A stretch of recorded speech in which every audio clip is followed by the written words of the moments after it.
Breaking news. Bachupally police station పరిధిలో ఓ యువతిపై జరిగిన అత్యాచారం ఘటన ఆలస్యంగా వెలుగులోకి వచ్చింది. బాధితురాలు జార్ఖండ్ ప్రాంతానికి చెందిన యువతిగా గుర్తించారు పోలీసులు. బాధిత యువతి తమిళనాడులో బయోమెడికల్ కోర్సు చేస్తుంది. అదే యూనివర్సిటీలో బీటెక్ చదువుతున్న అజయ్తో స్నేహం చేస్తుంది. ఈ నెల 3న హైదరాబాద్ వచ్చిన యువతిని అజయ్ ఓ హాస్టల్లో చేర్పించాడు. బాచుపల్లిలో పార్టీ ఉందని యువతిని అక్కడికి తీసుకువెళ్లాడు అజయ్. అజయ్తో పాటు మరో 5గురు పార్టీలో పాల్గొన్నారు. మద్యం మత్తులో ఓ యువకుడు యువతిపై అత్యాచారం చేశాడు. ఈ ఘటనకు సంబంధించి మరింత సమాచారం మా ప్రతినిధి సుజాత అందిస్తారు. గృహకల్పలోని 46 అపార్ట్మెంట్లో ఫ్లాట్ నెంబర్ 21లో దారుణం చోటు చేసుకుంది. ఈ నెల 4వ తారీఖున జార్ఖండ్కి చెందినటువంటి యువతిపై 4 వ్యక్తులు కలిసి సామూహిక అత్యాచారానికి ప్రయత్నించినటువంటి ఘటన చోటు చేసుకుంది. అయితే అందులో ఉన్నటువంటి 2 వ్యక్తులు, అజయ్ అనే వ్యక్తి చెన్నైలోని మెడికల్ కాలేజ్లో చదువుతున్నటువంటి యువతికి అదే యూనివర్సిటీలో బీటెక్ చదువుతున్నటువంటి అజయ్ పరిచయం ఏర్పడింది. ఆ తర్వాత తను హైదరాబాద్కి రావడము, అజయ్ ఇక్కడ ఉన్నటువంటి హైదరాబాద్లో ప్లేస్మెంట్ కావచ్చు, వీటన్నిటిని చూపిస్తానని చెప్పి ఆ యువతిని తీసుకువచ్చి హరి అనే వ్యక్తికి సంబంధించినటువంటి ఫ్లాట్లో 3వ తారీఖు అర్ధరాత్రి తీసుకువచ్చి తనకి మద్యం తాపించి ఆ తర్వాత తన మీద అత్యాచారం చేశారన్న ఫిర్యాదు యువతి ఇవ్వడంతో పోలీసులు హరిని అదేవిధంగా అజయ్ని అదుపులోకి తీసుకుని రిమాండ్కి తరలించారు.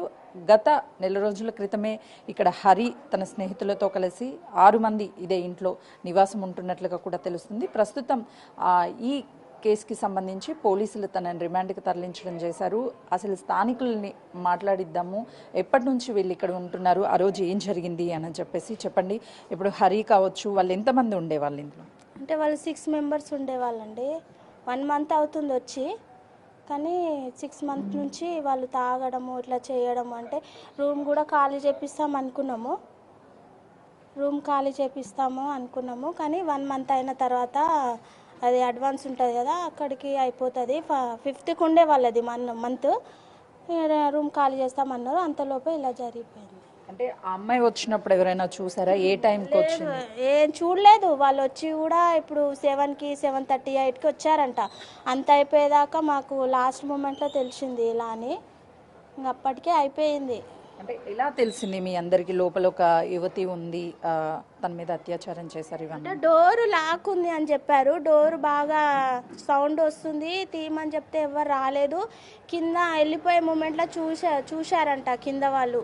చూస్తే అక్కడ అతను కూడా వెళ్ళిపోయేవాడు. అసలు 4 వెళ్ళిపోయారు, అతను 2 దొరికిపోయారు. అందులోకి ఇక్కడ ఇలా అయిందని పైకి వచ్చి చూసేసరికి డోర్ లాక్ ఉంది, తీసేసరికి అమ్మాయి ఉంది లోపల. ఏం చెప్పింది? అమ్మాయితో మాట్లాడారు? అంటే అమ్మాయి ఒక అబ్బాయి పైకి వచ్చేసరికి అమ్మాయి ఇతనే చేశాడు నన్ను, ఇతనే ఇలా అన్నాడు, అది ఇది అని బాగా కొట్టింది.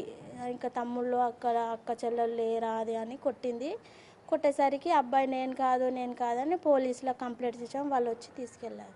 ఏ టైం అయింది అప్రాక్సిమేట్లీ? అప్పుడు 11:30 అయింది. ఇంకా కంప్లీట్ అయ్యేసరికి 2:33 అయిపోయింది. పోలీసులు వచ్చి తీసుకెళ్లారు. తర్వాత అమ్మాయితో మాట్లాడే ప్రయత్నం చేశారా? అంటే ఎక్కడ అమ్మాయి, ఎందుకు వచ్చింది? ఆ అమ్మాయి బెంగళూరు అని చెప్పింది. తెలుగు రావట్లేదు అసలు, హిందీ మాట్లాడుతుంది. వీళ్ళే చేశారు, ఇలా అయ్యింది, నాకు తీసుకొచ్చారు, క్లాస్మేట్ ఉండే అని తీసుకొచ్చి తాగించారు, ఇలా చేశారు నన్ను అని అమ్మాయి ఏడ్చింది. అప్పుడు పోలీస్ కంప్లైంట్ ఇచ్చి ఎంతమంది తన మీద అత్యాచారం చేశారు ఏంటని చెప్పింది. కానీ అందులో ఉన్న వాళ్ళు 6 ఉండే. ఒక అబ్బాయి మధ్యలో క్లాస్మేట్, అతనితో వచ్చా నేను అని చెప్పింది. కానీ చేసిన ఒక ఆయన మీద చెప్పింది, హరి అని చెప్పింది అమ్మాయి పేరు. అంటే ఇక్కడంతా కూడా ఫ్యామిలీస్ ఉంటూ ఉంటారు, ఇలా బ్యాచిలర్స్కి ఇవ్వడం వల్ల ఎలా ఏమన్నా ఇబ్బంది? బ్యాచిలర్కి వద్దనే చెప్పాము. కింద ఆమె తెలిసింది, మాకు తెలిసిన వాళ్ళు, మాకు ఫ్యామిలీ అని చెప్పింది. అప్పటికే వాళ్ళ ఈ అలవాట్లు చూసి వద్దు అని అనుకునేసరికి ఇంకా 1 మంత్ ఉండనులే ఈ నెల అని 5th అవుతుండే వాళ్ళకి 1 మంత్ వెళ్ళిపోయే వాళ్ళే. కానీ ఈ లోపే ఇలా జరిగింది. అంటే 1 మంత్లో ఎప్పుడైనా సరే వాళ్ళ అమ్మాయిలను తీసుకురావడం లేకపోతే తాగడం అవన్నీ? కానీ తాగడం అయితే చూసాము. బాటిల్స్ అవన్నీ ఇక్కడ చెత్తలో ఉండేవి. బాటిల్స్ కూడా కింద పడేసేవి. ఒకసారి కూడా డోరు కొట్టి చెప్పాను, వెళ్ళి తీసుకొని వెళ్ళాడు అతను. డోర్ సౌండ్స్ రావడం వల్ల మీరు అందరు బయటకు వచ్చారు? డోర్ సౌండ్ వచ్చింది. వచ్చేసరికి మా ఆయననే తీసాడు. అప్పుడు డోర్ పైకి వచ్చి డోర్ తీసేసరికి అమ్మాయి పడిపోయింది లోపల. అమ్మాయి ఒంటి మీద గాయాలు కానీ? గాయాలు ఉన్నాయి. ఇక్కడ మొత్తం తాకింది. డోర్ ఇట్లా తీయడానికి పోతే ఇక్కడ చేయికి కూడా తాకిందంట. చూసాం మేము కూడా. అప్పటికి ఆ అమ్మాయితో లోపల ఎవరైనా ఉన్నారా? అమ్మాయి ఉన్నాడు, అబ్బాయి ఉన్నాడు, ఒక అబ్బాయి ఉన్నాడు. కానీ ఆ అబ్బాయి అనట్లేదు, అమ్మాయి వేరే అబ్బాయి ఉంటుంది లోపల. చూడొచ్చు, ఈ ఇంట్లోనే హరి తన స్నేహితులతో కలిసి 1 మంత్ క్రితమే వచ్చి ఇక్కడ ఉంటున్నారు. వాళ్ళంతా కూడా చిన్న చిన్న జాబ్స్ చేసుకుంటూ అదేవిధంగా కొంతమంది చదువుకుంటూ ఉన్నారు. అజయ్ని నమ్మి వచ్చినటువంటి స్నేహితురాల మీద అత్యాచారం చేయడము అటు పోలీసులకు వెంటనే కూడా ఫిర్యాదు ఇచ్చింది. అయితే తను మెడికల్కి సంబంధించినటువంటి ఫైనల్ ఇయర్ చదువుతున్నట్లు తెలుస్తుంది చెన్నై ఒక యూనివర్సిటీలో. అదే యూనివర్సిటీలో అజయ్ కూడా బీటెక్ చదువుతుండడము వాళ్ళ ఇద్దరికి స్నేహం ఏర్పడిన తర్వాత ఇక్కడికి తీసుకొచ్చి తను హాస్టల్లో ఉంటాను అని చెప్తే చిన్న పార్టీ చేసుకుందాము అని చెప్పేసి 3వ తారీఖున అంటే 12 తర్వాత ఇక్కడికి తీసుకువచ్చి ఈ ఘటన అంతా కూడా జరిగిన తర్వాత తనని ఇక్కడ వదిలేసి లోపల ఒక వ్యక్తిని ఇద్దరు కూడా లాక్ చేశారు. తనని బయటికి రాకుండా బంధించడంతో ఈ డోర్స్ని గట్టిగా కొట్టడము, సౌండ్స్ వచ్చిన తర్వాత చుట్టుపక్కల ఉన్నటువంటి వాళ్ళందరూ వచ్చి డోర్స్ని ఓపెన్ చేసి యువతిని బయటికి తీసుకొచ్చినప్పుడు నన్ను అత్యాచారం చేసిన వ్యక్తి ఒక వ్యక్తి అని చెప్పేసి పేరు చెప్పింది. తనతో పాటు తన ఒంటి మీద గాయాలు కూడా ఉన్నాయి, పార్టీ అని చెప్పి తీసుకొచ్చి తనని అత్యాచారం చేశారు అని చెప్పేసి వెంటనే సంఘటన స్థలానికి చేరుకున్నటువంటి పోలీసులు కేసును కూడా నమోదు చేసి రిమాండ్కి తరలించారు వారిద్దరిని కూడా.